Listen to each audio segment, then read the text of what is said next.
Today, I am so excited to welcome you, Morgan. I have Morgan Blackman here with me today, and we are going to dive into the energetics of money and how the mind, body, spirit, soul connection all play into how we interact with money and how we receive and achieve abundance in our life. And I'm so excited to dive into this with you today because I think we're now at a time where a lot of people are shifting as far as their understanding of and their value towards money, where I think we're coming out of this time of like hustle and grind and sell your soul to achieve a lot of financial wealth. And we're now adopting here in the West a mindset that a lot of Eastern cultures have had for a long time, where we are starting to really sense that money is really just a manifestation of energy in our lives. And the more aligned we become with our purpose and our passion and what we're really meant to do here in the world and access that part of our soul or our higher self, we start to see abundance and financial wealth show up in our lives. And you are somebody that has spent now over 7 years helping your clients understand these things and achieve their own levels of financial wealth and abundance. And I am excited to have you talk about how your journey started and now how you've ended up where you are and have the perspective that you have. Yeah, thank you. I'm so happy to have the opportunity to share my journey and my experiences and with money and the pursuit of wealth and just overall happiness and well-being. So appreciate you having me here. And I will say also correction, 5 years. I've spent 5 years Okay. coaching women, not 7. I'm not there yet, but Okay. 5 years, which is still a long time. That's a lot of work with other people and diving yes. into these things and helping other people work through them. Do you want to share a little bit about how you got to where you are and how you started this work? Yeah, of course. Oh my gosh. I'm always kind of like conflicted. How should I start this? Because I feel like there were like many awakenings along the way that got me to where I am today. But I will say that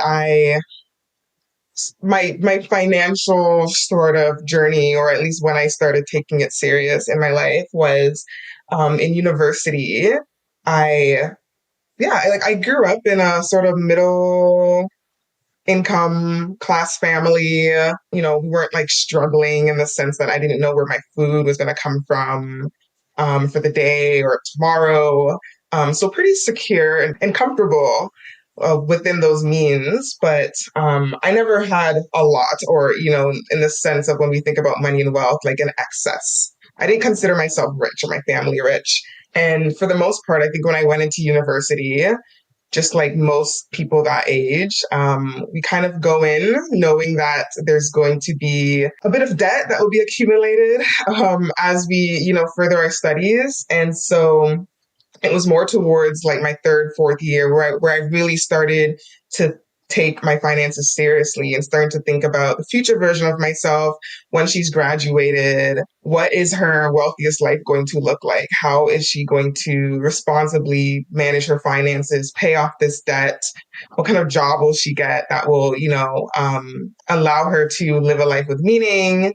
And it just happened that I had a friend who was dating this guy at the time who was talking about investments and like why she needs to invest. And I started to have conversations with her about that. And I just got really curious. I was like, oh, that's very interesting. Like, tell me a bit more about investing. And she's someone, we're the same age.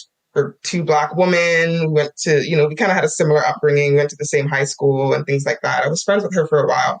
And she just started telling me that, yeah, like, she was taking trips to the bank and she was starting to speak to a financial advisor to kind of, get more in-depth knowledge on how to grow her wealth and have her money work for her. And I was just really excited about that concept and that idea that I can work hard for something, but something like that same money can work harder for me in the long term.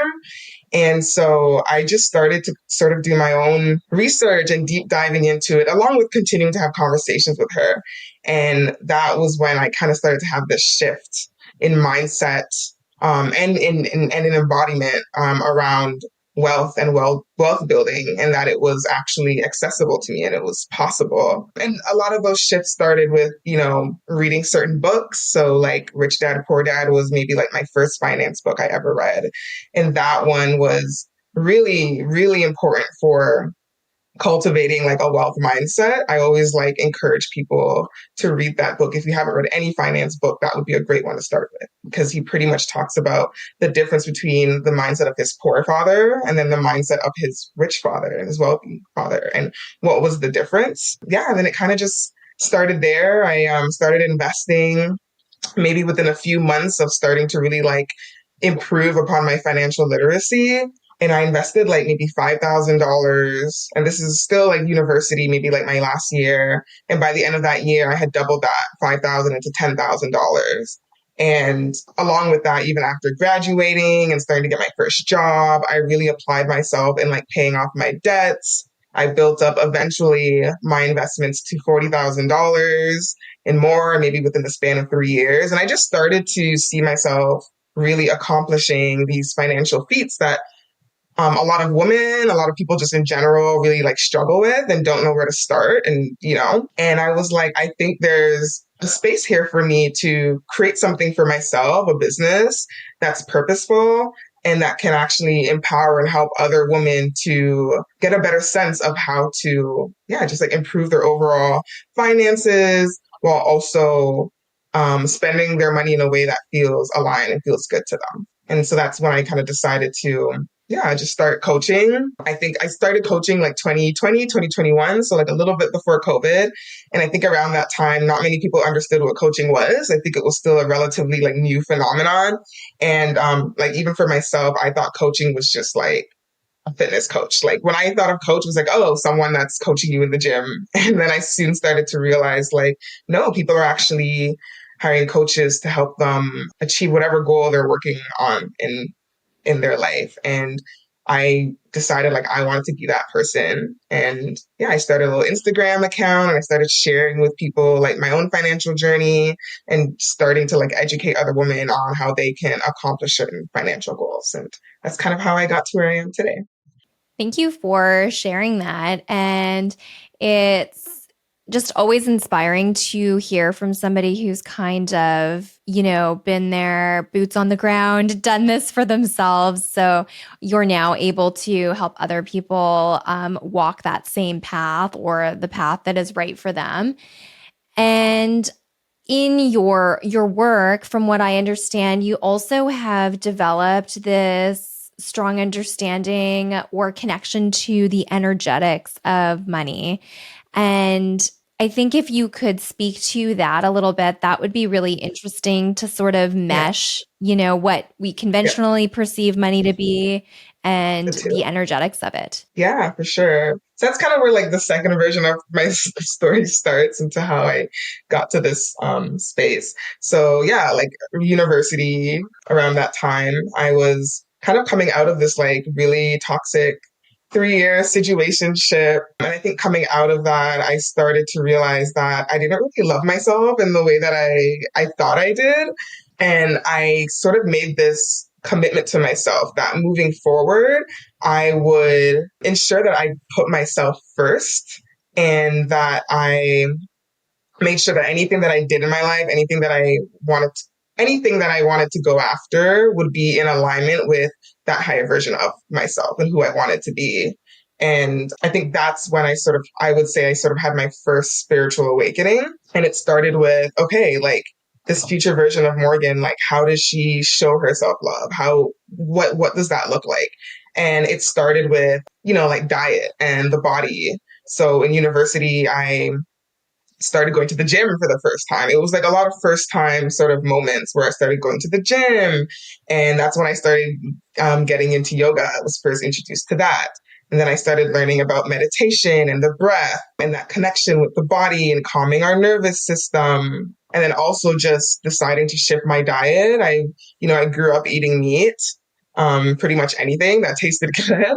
And I went a little crazy my first year of university on campus, and I was just eating like everything that tasted good, the burgers and the Nanaimo bars. That was my thing. And I noticed I started to get like really bad acid reflux, and I was like, okay, what can I do to solve this? And I was like, you know what? I'm going to try to cut back on like the fatty, acidic foods.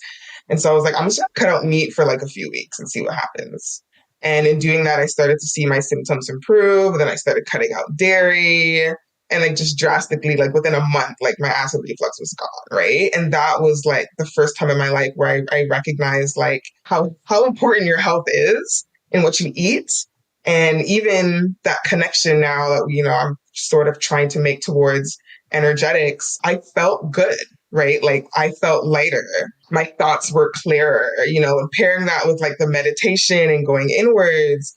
And I just started to see, like, as I worked on these aspects of my mind and my body, how that shifted my external reality, like how my relationship with myself started to shift, the relationship with my friends and the work that I was doing, the money, right? Being able to even start to have those conversations around investing and such. And so when we think about energetics, I think what's most important to me is tapping into the feeling. Like energy to me is a feeling. Some people may say it's an emotion, which I agree with as well. And I think it's the awareness of this emotion and how you feel in your body, where there's now the potential for change.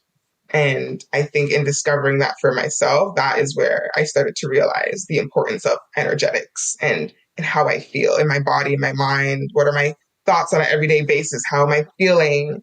And then from that place, being able to now, what's the word? Sort of like manipulate that to now create the desired reality that I want. Yeah, it sounds like, what you're talking about that I would be familiar with is sort of, there's this idea in health and in quote unquote alternative medicine that we project or we emanate a field of energy out from us. And they've actually proven this many times. So although it sounds a little woo-woo or out there, it's a legitimate Woo, verified right. thing.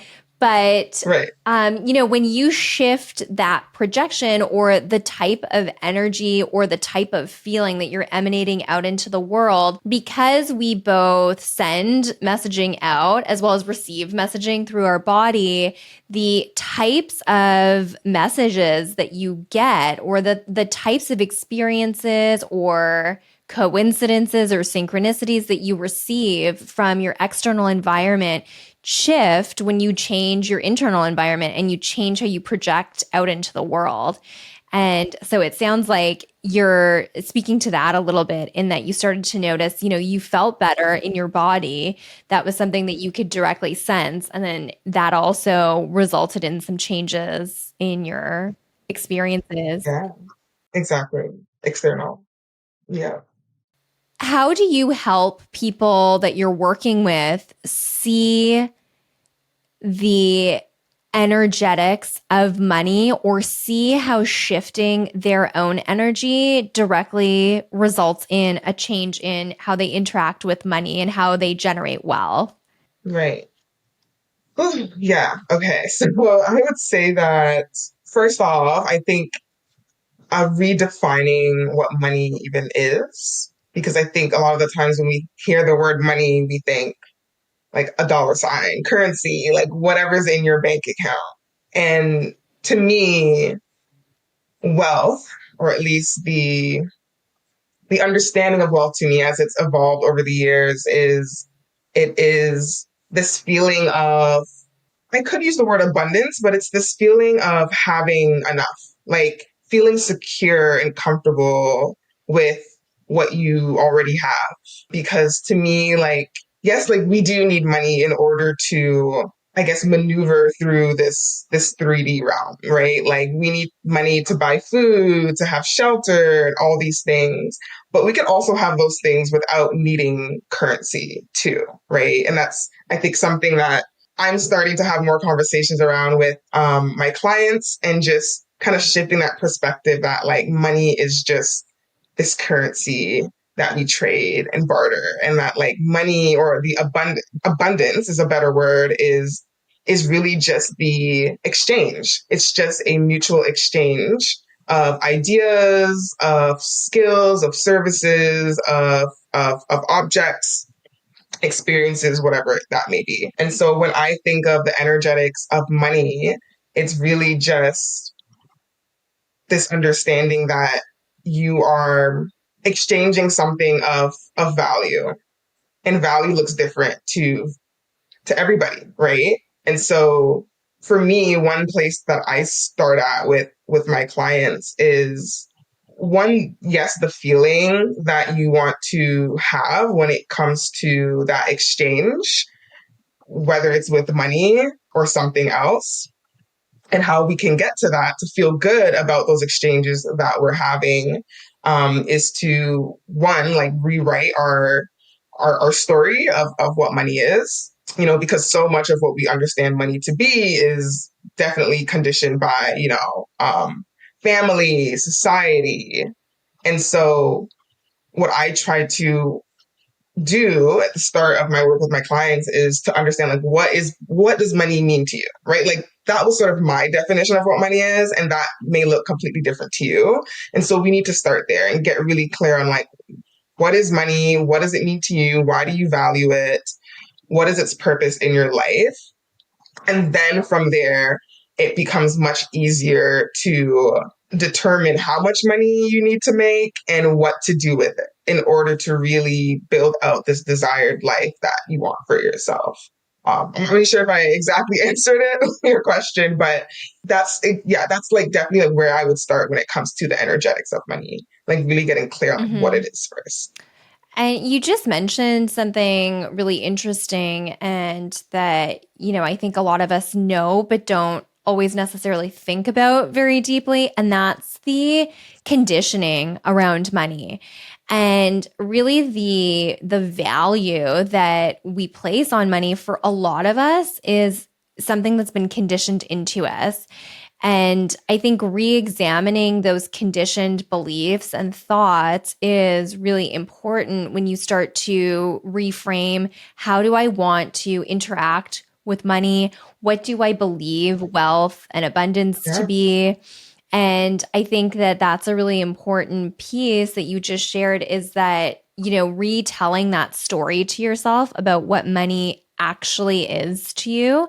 Because, yeah, for most of yeah, us, it's a means to an end until you realize it's not. Like it is right, truly just currency, as you exactly. said. And it's this like dense manifest form of energetic currency that we get to exchange with one another. And we Right, place whatever value it is that we place on it beyond the dollars and cents. And I exactly. think when you actually understand what is the value that I've placed on this and why have I placed that value on money, then you can start to sort of Hmm. retell that story to yourself and reframe the values that you hold around how you're going to get it, how you're going to hold on to it, how you're going to grow it, how you're going to share it, all of those things. Yeah, yeah, because if you're not careful, you can be chasing wealth for like the wrong reasons, right? And that's where we see this like misalignment in the energetics of money, right? Because a lot of people think, oh, well, having the six-figure job is going to solve it all, right? Or buying the mansion and the yacht and being able to travel the world, but that might not actually be what your soul truly wants, right? And what might feel good to you. This is just the conditioning that society and whatever circles that you are orbiting might have influence on you on. So yeah, I think it's just very important to be, yeah, just mindful and just being, yeah, like just learning how to decipher what is truly important to you versus what is the noise coming from Mhm. somebody else. Yeah. And like we see such great examples of people that, might have a lot of wealth, but they are still unhappy. And so I think a lot of my work now has really been, how can you create that life where you do feel fulfilled? You are at peace, no matter at like how much money you are making or how much money that you have. Yes, the more wealth awarded to you, the better. There is, a certain it like if you're someone coming from a place of scarcity and survival mode, $1,000 a month or going from $1,000 a month to $5,000 a month is going to make a huge difference, right? But then there becomes a point where maybe making $10,000 a month and $50,000 a month or $100,000 a month doesn't really make that much of a big difference, right? So it's like feeling good about yourself, no matter how much money you have, is really the key here because that is where true abundance lies. It's like if I can find abundance even in the moments where it feels scarce, and if I can find abundance in the moments even when it's more than I could have ever dreamed of, you will still have access to that happiness and that fulfillment that so many people are looking for. Do you have any practices or tips that you kind of you're guiding your clients to use or embrace when they come to you and you can see that they have perhaps some limiting beliefs around, themselves and their relationship to Mm, money?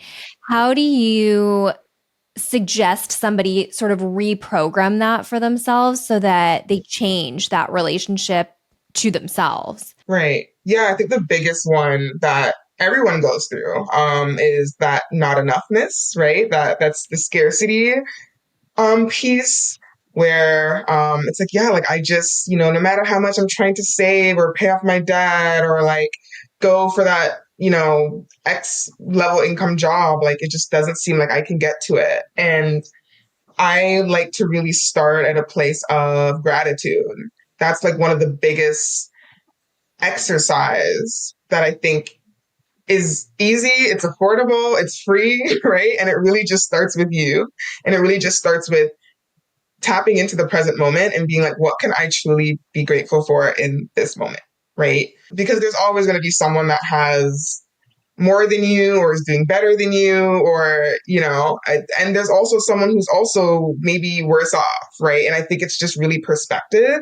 So if you can look at like where you're at and say, you know what, like I had food today, I have a roof over my head, like I got really good sleep, I have really quality friendships around me, even money, like I have a job, right? Like that's big in a time right now where that might even become a growing uncertainty for a lot of people with, the shift into AI. Like, yeah, like I have something. And even though you might not be where you want to be exactly yet, I think it's just this perspective, this subtle shift in just acknowledging in this moment, okay, like what do I have that makes me feel at peace, that makes me realize that I am safe in this moment.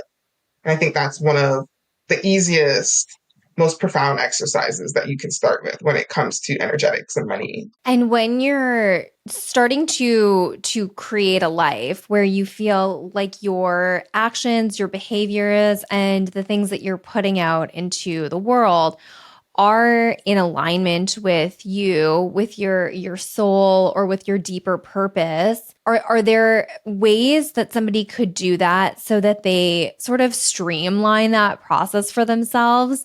And I recognize that for everyone, that's probably a bit of a journey, but do you have anything that you kind of get people Mm-hmm. to start with so that, yeah, so that, your behaviors are in alignment with at least the parts of yourself that you're getting to know or you're recognizing now? Right. Yeah. So, I mean, definitely creating moments within your day or in your week or whatever timeline to sit with yourself, right? So, I mean, this gratitude practice that we were speaking on, that could be something where in the moment you can just carve out 5 minutes, 10 minutes out of your day to say, hey, I'm just going to sit with myself and reflect on what it is that I could be grateful for.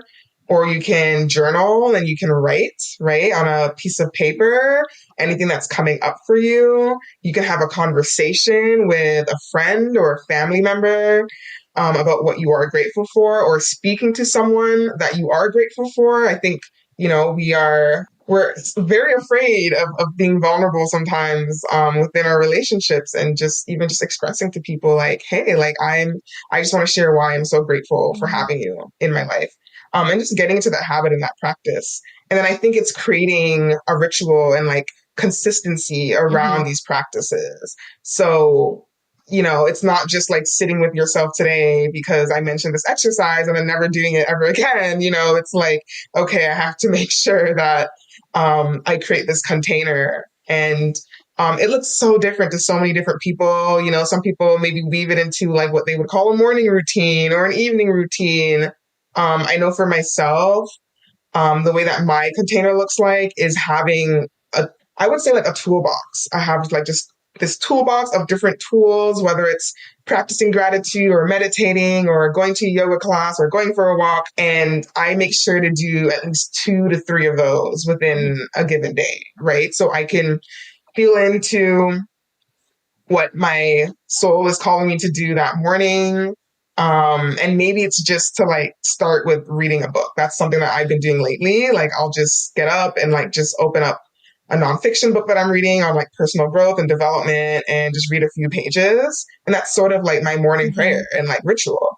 And then maybe it's like in the evening, I'll just like go for a walk and that's it for the day. And then there's other days where, I'm stacking on yoga and meditation or tapping and yeah, it can be a lot, but I think it's just creating a container and figuring out what that container looks like to you. It doesn't have to be the 5 a.m. practice, like don't overthink it and get overwhelmed because I know, whatever we're seeing on social media sometimes can definitely overwhelm us and feel like we're not doing enough. But yeah, just starting with one thing and creating consistency around it. 5 minutes a day, I would say, and then slowly maybe creating more space for that specific activity or exercise. But if 5 minutes feels good to you and that's enough to center yourself for the day, then that's all you Mm-hmm. need, right? Like, don't Mm-hmm. overcomplicate it. Yeah, I love what you just said about creating a ritual around this for yourself because I think for me that's something that I have really adopted into my paradigm or my way of thinking about just how to create change in life. Right. And oftentimes for me anyways, this is related to health, but it's related to everything, like anything in our life. When you ritualize it and you create, as you said, a container or really like a dedicated space and time where even if it's short, 5 minutes, 10 minutes, where you are intentionally holding a space for honoring yourself, honoring the changes that you're hoping to make and the gratitude for what you currently Right. have and where you're going.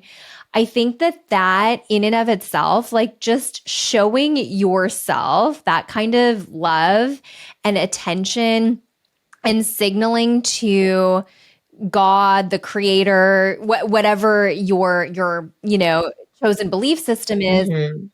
Word yeah, you have. that Yeah. you are Yeah. embracing this and you're embracing yourself and you are really honoring this flow of energy. I think that allows you to more deeply Right. experience it and like continues to almost like peel these layers back, like, where these blocks and these fields that Right. we build up around ourselves are layered. And so the more we can release anything that's possibly holding us back or any beliefs that aren't serving us by just ritualizing time to spend with ourselves, I think is like the way that you can really practically do this in your life and see benefits on a daily basis if that's what your ritual is, which I love. Like I love the idea of doing this every day, which I also do as well. Exactly.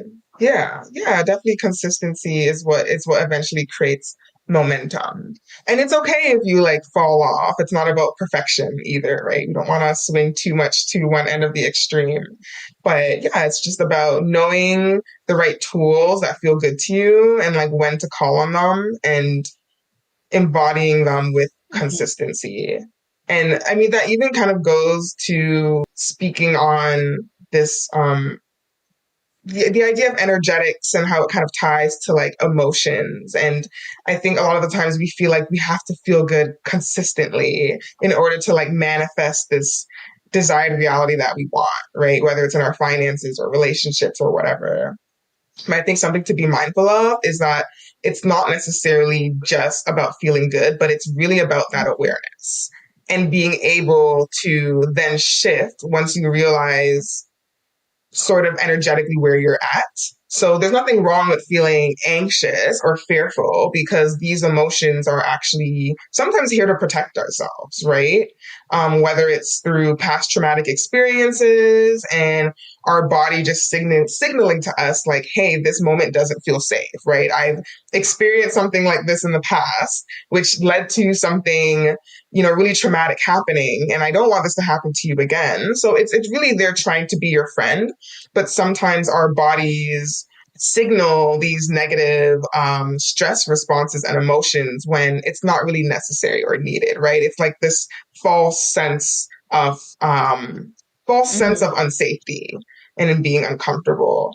And I think what's important is like when you do have these moments where maybe you're not feeling good or you're having a bad day, to sit with that. It's not about rushing through trying to shift those feelings and those emotions, but to one be aware that you're not feeling good, one, because so many people, especially me coming from having had a very traumatic upbringing and experience, I've learned to dissociate throughout my adolescence. And so part of my homecoming and coming back to understanding my own emotions and energy and what feels good is even just that awareness and labeling that something feels off in my body. Like, what does it feel to be like, what does it look like or how does it feel to be stressed? And like a lot of people don't even know how to name that in their body and where that is, right? And once you're able to do that and you realize, oh, I'm feeling very anxious right now or like unsafe or stressed, and being able to target where that is in the body and then to just sit with that and know that that's information. Like really our emotions it's just information. And with that information, once you're able to sit with it and to process it, now you can kind of move forward and determine, okay, like, what is the story attached to this emotion or this information, what I'm feeling? Is it true? Is it false?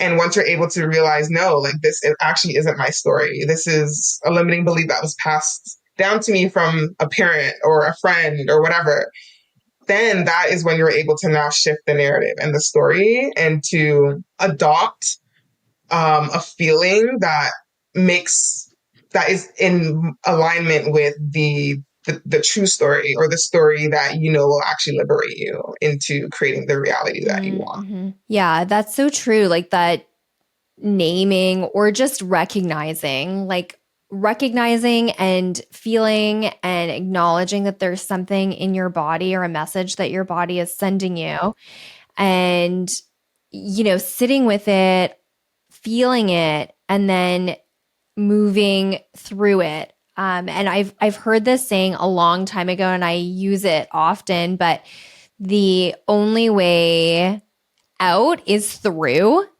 And at the time, Yes. I didn't entirely get it. I was like, is that really true? The only way out is through.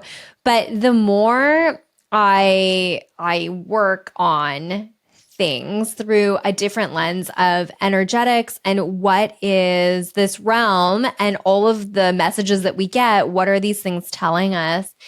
I recognize now that truly the only way out is through. And that means that you can't really bypass things. You can't really jump over things. You don't have to stay stuck and, Yes. waiting in a pool of things that don't feel good. But to your point, your body is this like vessel. It's this conduit that holds all of this stuff that we get to sense here in this physical reality. And it's telling us things. So if we Mhm. don't recognize those things, if we don't sit with it, if we don't try and process it, it just ends up showing up in the physical world and sometimes even in our body as disease, but showing up in the physical world in different ways. Exactly. And sometimes that is a complete block to Yes. certain levels of abundance that we, otherwise we would have. So I think that work and that suggestion and just really making a practice of honoring what's happening in your body and acknowledging it is an important piece of how do I reframe my relationship to the energy here, period. But, that also translates to money and finances and wealth. Yes, yes, so beautifully said. Yes. So, do you have things that you could say people hold as their like the biggest misconceptions around finances, around Mm. wealth, around making or keeping or growing money? Yeah, I would say one of the biggest misconceptions is that it has to be hard. Like, I truly feel that so often our minds are usually driving in the direction of fear and negativity and in all the ways that things can go wrong. And I think that's where a lot of, or the majority of people sort of make their decisions from, from this place of, I have to do this, or I should do this, or I need to do this, and not coming from a place of, this is just what feels good to me. And I think if we led with that more, I think people would really find fulfillment in their finances much earlier than later, or if ever, because some people never really come to that realization. And I think that can be, in understanding that and really being able to embody that, I think that is where wealth truly shows up for you in your life, because down to the job that you choose, right? A lot of the times we choose jobs because, well, this is what, my parents want me to do, or this is what's going to make me the most money. And we don't actually end up finding fulfillment in it, right? And so I think it's really that, going inwards once again and really defining like, what does wealth look like to me? But really making sure that any decision that you're making around your finances, it feels good and it's in alignment and it's not being driven, or the strings aren't being pulled by someone else other than you. And that can get a little tricky and a little hard to decipher because, we also have to deal with the ego as well too. And sometimes we feel like we know what we want, but once again, that can be coming from a very wounded place, a shadow aspect of ourselves. And so, yeah, there's a bit of unraveling to do, but really just always coming back to, does this feel good to me? Is this in alignment with my values? That's something that I never really had mentioned yet. That word values, like what's your ethos? What do you stand on? And is the job that you're working, is that in alignment with your values and your North Star and your mission and your purpose and the way that you spend your money? Is that in alignment with the future version Mm-hmm. that you want to be, right? So even in like my own life, for example, I started to realize like a lot of the things that I thought I desired and I wanted, I actually didn't necessarily need, right, in order to be happy. Yes, like once in a while, I love to, try a new restaurant with friends, and I love to travel. Traveling is something that is so important to me, and that costs money, right? So in a sense, like, I can't just say money's not important because money fuels that kind of lifestyle, which makes me feel good. But then it's also finding things that make me feel good without even having to maybe spend money. And in doing that and finding ways to do that, I can actually minimize my expenses, which actually creates like stretches my money and allows it to go further. And then, when you start to sort of weave in, practical financial strategies such as saving and investing, now being able to even stretch your money further so that it works for you farther down the road. 2022, I took a gap year, and the only way I was able to do that was because I spent years prior saving and building up an emergency fund and building up my investments, which allowed me to live off of that for that year. And I really needed to take off that year. My health was sort of, compromised, and I energetically just like wasn't feeling good about the way I was showing up in my business. And that, having that year off really allowed me to reflect and to pivot in a way that feels good to me and in a way that's allowing me to show up with much more joy and ease in my business now than I ever have before, and to be making more money now than I ever have before in a way that feels good to me. So yeah, like it doesn't have to be hard. Sometimes there are realistically, because we live in this, 3D material realm, and it's filled with, systemic barriers and different forms of injustices and oppression. And I'm not trying to bypass, the realities and the circumstances in which people have to live in. But I think if we come back to ourselves and really disintegrate or just sort of dissolve what the world tells us we need to have in order to be wealthy, or what it needs to look like to feel good, I think it becomes much easier. Mm-hmm. When you were talking just now, it reminded me of, and this is how my brain works. It reminded me of, like you said just now, Mhm. that you've found ways to just really appreciate things that don't cost money, that don't require you to spend a lot of money, and that actually allowed you to make more money, to allow your money to grow for you without having to work really hard to have that happen. And in Exactly. our body, it's the exact same way. So, like when you're wanting to create more energy in your body, and there are lots of different ways that we can do that. And, there's lots of energy cycling or energy generative practices, and different forms of meditation are examples of that we can do in our body. But when we just sit with ourselves and kind of quietly engage with these Yes. practices. We're not out, taking a supplement, taking a pill, going out and using something outside of ourselves. We just kind of allow ourselves to Yeah. generate the energy that we need.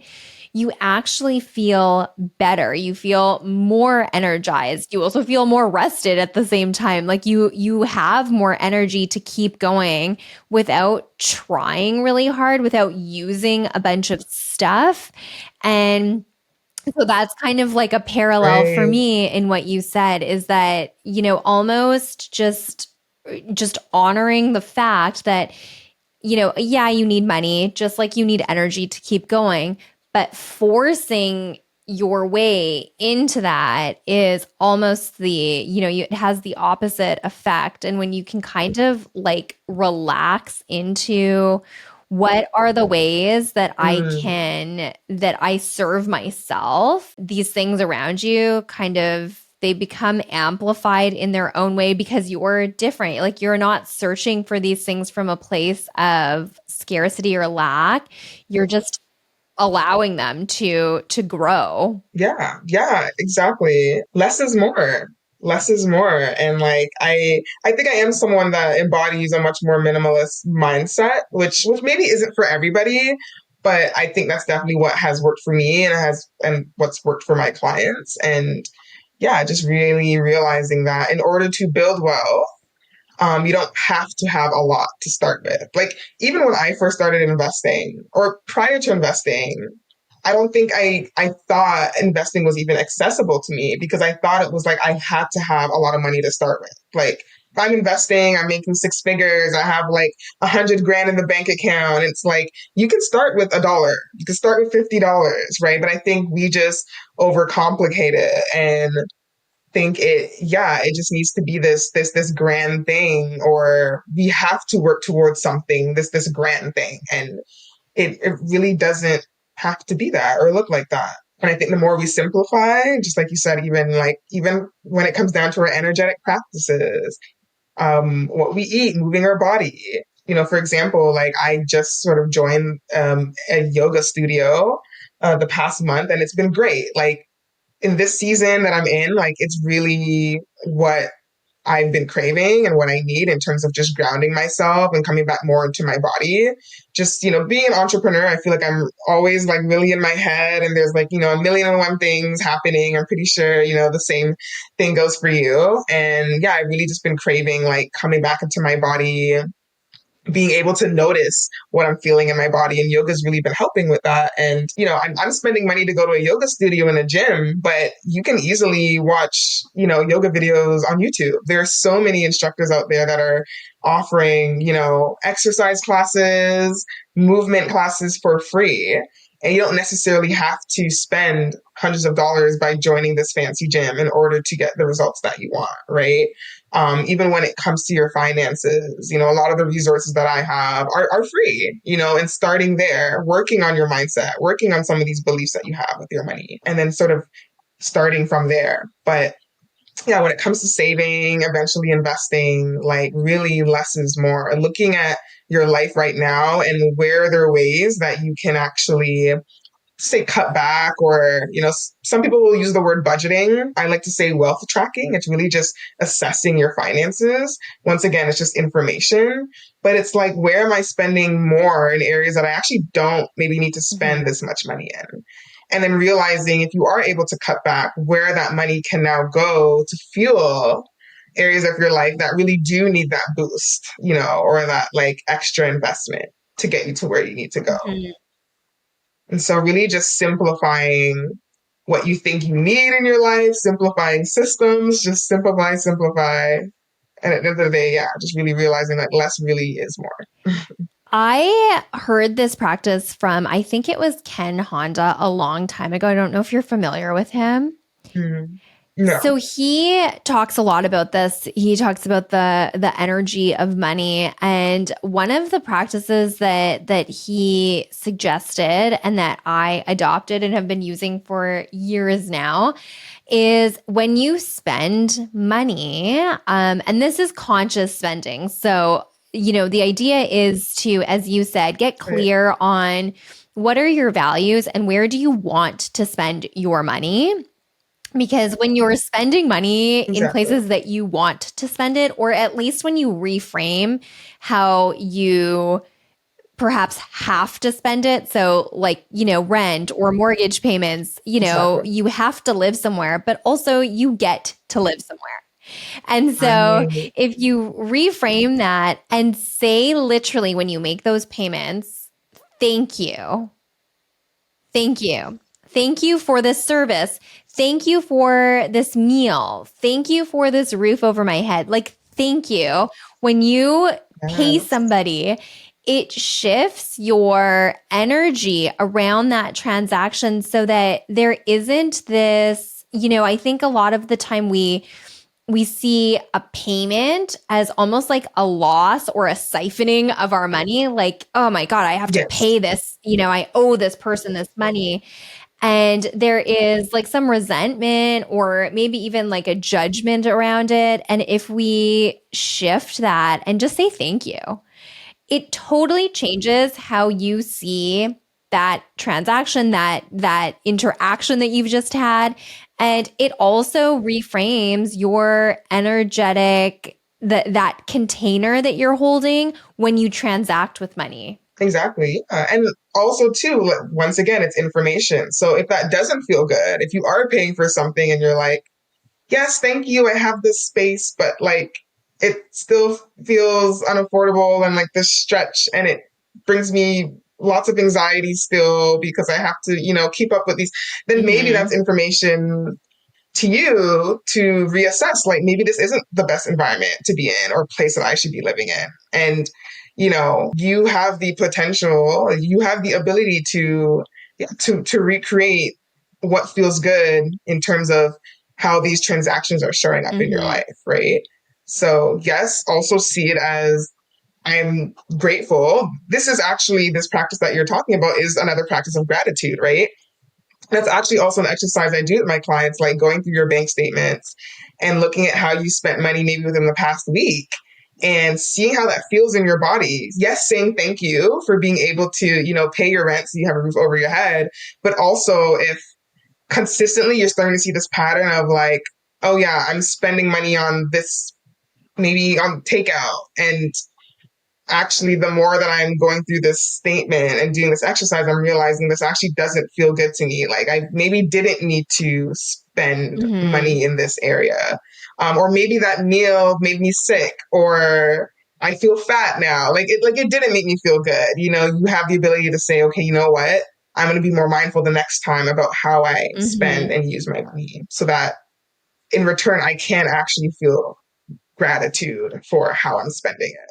Yeah, that's so true. Yeah, just using your body as a barometer almost for, what feels good Yeah. inside of you. And I think that's also just a good practice because sometimes, as we were talking earlier, we mentioned that our values, our thoughts, our beliefs around money, they're socially or societally constructed. Like they are stories that we picked up through our conditioning. And so maybe you think you value something because your beliefs tell you do. And then Exactly. when you actually start paying attention, your body says something different. Like, no, this doesn't feel good. You maybe don't value this the way Is it? you Yeah, thought you exactly. did. Before we hit record, we were talking a little bit, and you had mentioned the idea of building individual wealth versus collective wealth and what that Mm, means for collective. each Yeah. person. Do you want to speak to that a little bit and just your perspective on that? Yeah. I think where this sort of idea or I guess concept and topic has become a growing importance for me and why it's become a growing importance for me is that I think we focus very much on how we can build personal wealth and how we can get rich and live this fabulous life and in forgetting that there's also I believe a responsibility in helping others and helping to uplift others so that they can do the same.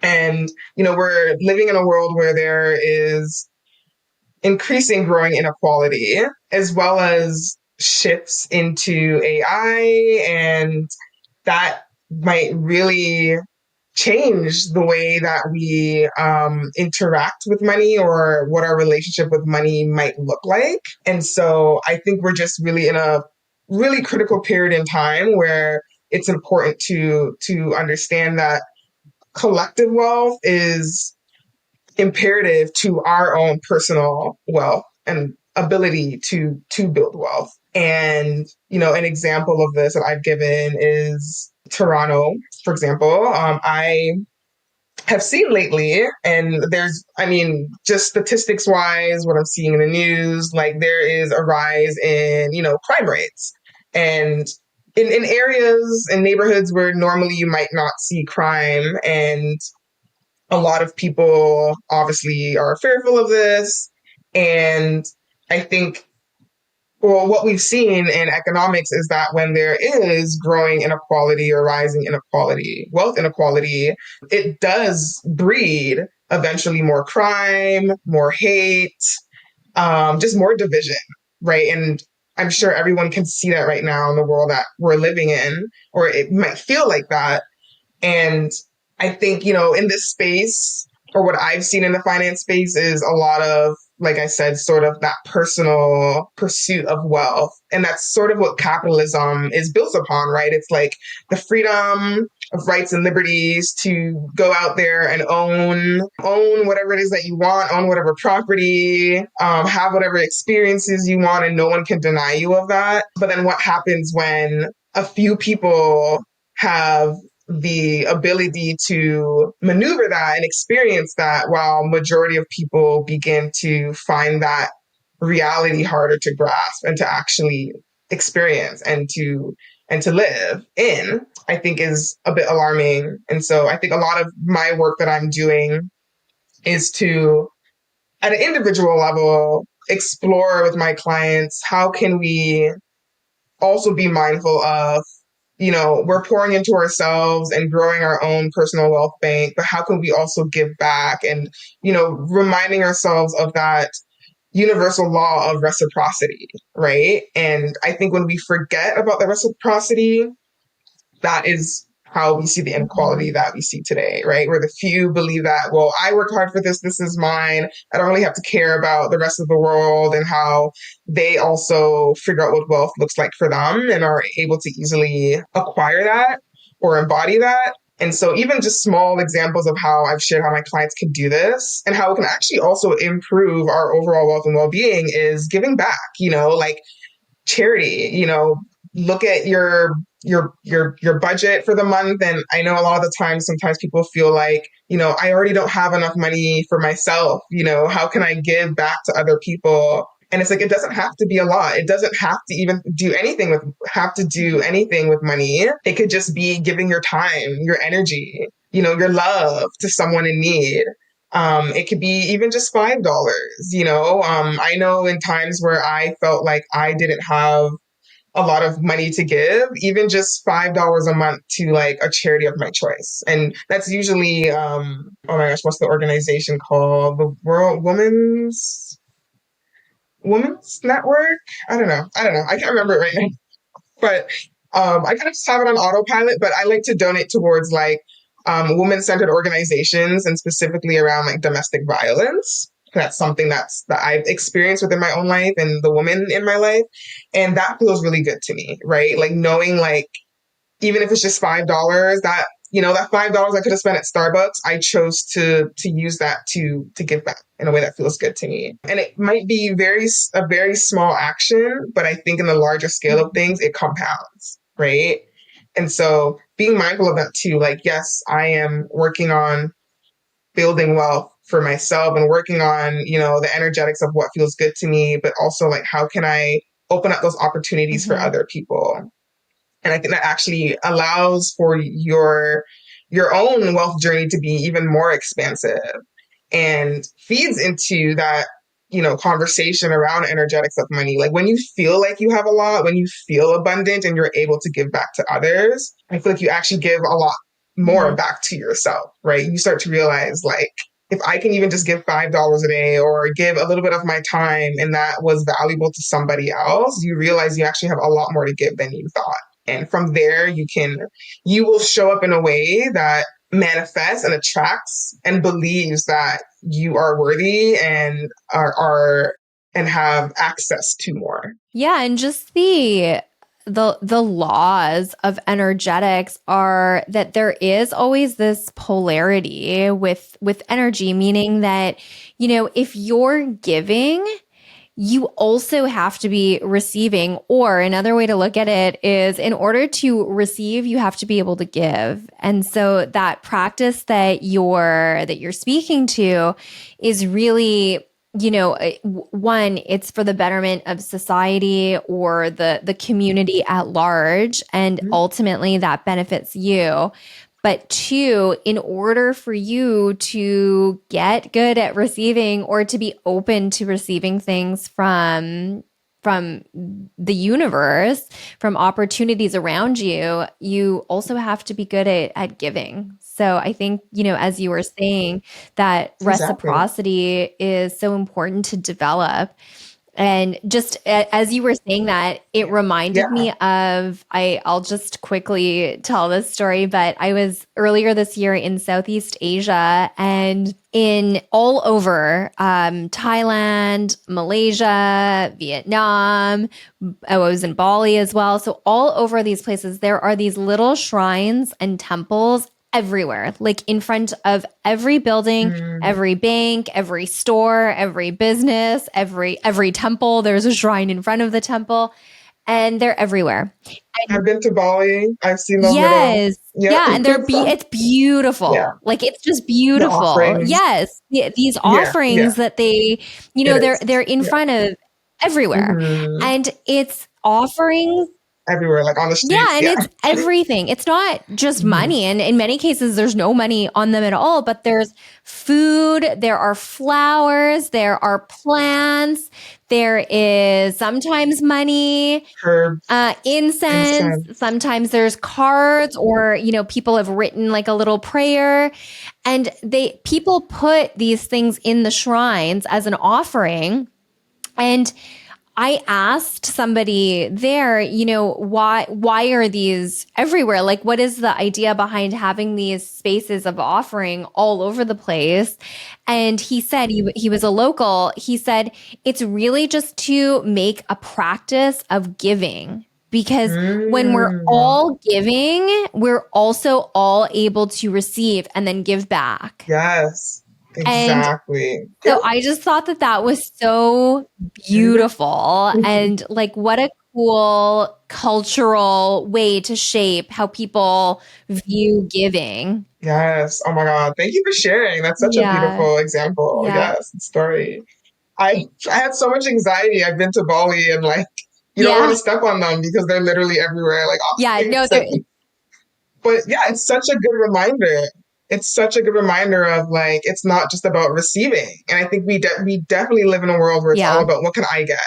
Give me more and more and more and more and more. And it's like, wait, but how am I also giving in Yeah. order to receive? And I think that's really, really where the disconnect is on an individual level, on a collective level, and we're really feeling it, right? We're really starting to feel that. Yeah. Well, Morgan, I just want to say thank you for the last hour and everything that you've shared and your knowledge and your perspective because these ideas around money and energy and just shifting how we see these things, they are, as you said, we're in a really unique time right now. And I think just changing our perspective individually as well as collectively is necessary for us to develop Yeah, practices and systems going forward that don't necessarily look like the systems that have already been in place because that that we have that's not now. working for us anymore. Exactly. So I just want to say thank Yeah. you for your Yeah. work. And before we close, is there anything that you would like to share or any final thoughts that you have? Yeah, I think just reiterating that, it starts within, really starts within really getting clear on like what does money look like to you? What should it feel like to you outside of all the noise and information and highlight reels? And slowly start to cultivate a path towards embodying that and truly living that.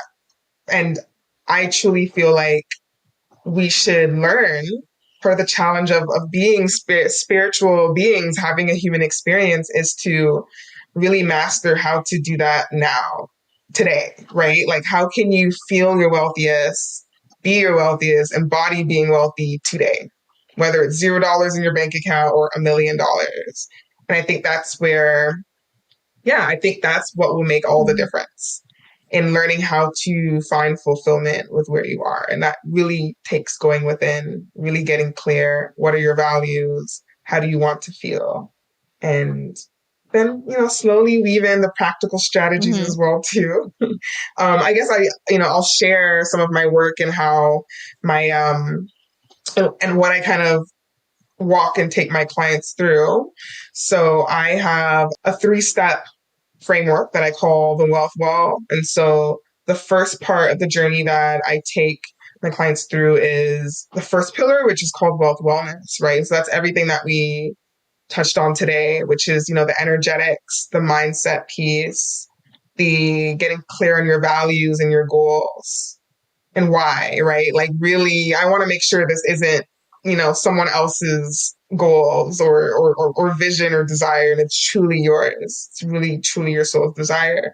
And then once we learn how to actually manipulate these energies and really master these mindset shifts to manifest our desired reality, then we shift into the wealth strategy, which is the second pillar in my framework. And that is where we, really start to get practical, which is very easy for me to talk about, of course, but it's all the things that you didn't learn in school, right? So the financial literacy, like what is a credit score? How do you actually pay off debt? Like how do I start having my money work for me and invest and save and all of that? And then the last pillar, we would shift into wealth creation. And so this is a really fun pillar and way for me to end sort of my journey with my clients because we start to get clear on how can we align your purpose and what you maybe feel called to do in this earth and have that be in alignment with the money that you're making. And we, explore a lot of personality tools, and assessments, but also looking at astrology. I am someone that's really, spiritual as well. And I like to dive a little bit into the woo, but the astrology, the human design, and just energetics, and ensuring that the way in which you're spending your money is in alignment with that, but then also getting creative in like, how can we create money? How can we create wealth? And how can we even start to create wealth outside of, what capitalism has determined what that should look like. And yeah, and that would be like the final pillar. And so not even just relying on just one income source. And I think this is really important as we move into the age of AI as well, too, where, we might start to see a significant shift in the 9 to 5 work and people picking up more gig work, right? And freelancing. And how can we learn to diversify our income, to earn passively, and to also take on things that, require a lot more of your time and energy and you showing up, but knowing that it doesn't have to look like this one linear path of just going to school, getting a job, working that job until you're 65 and then retiring. I think it's really going to start looking different. And how can we get creative in how we earn an income? And that kind of, yeah, it kind of just, it's like this 3-part step and framework and cycle that you can start at any place in the framework. But I always like to start with wealth, wellness, and the mindset piece, because I really think like that's where, the Mhm. foundation should be built. And that's really all I kind of wanted to share about that.